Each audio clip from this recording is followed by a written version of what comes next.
L'espace est un élément essentiel de la politique européenne.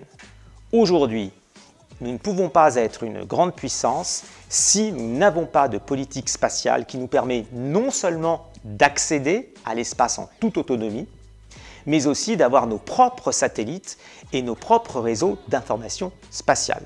C'est un enjeu de souveraineté pour tous les États membres de l'Union européenne. Il existe en Europe deux organisations internationales qui s'intéressent aux questions spatiales.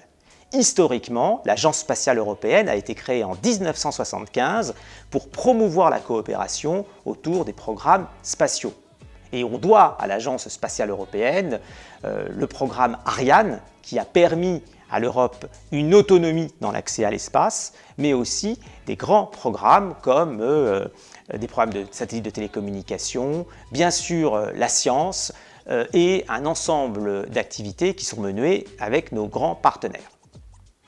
Mais l'Agence spatiale européenne n'est pas une organisation qui va définir la politique spatiale, alors que l'Union européenne, elle, a cette compétence.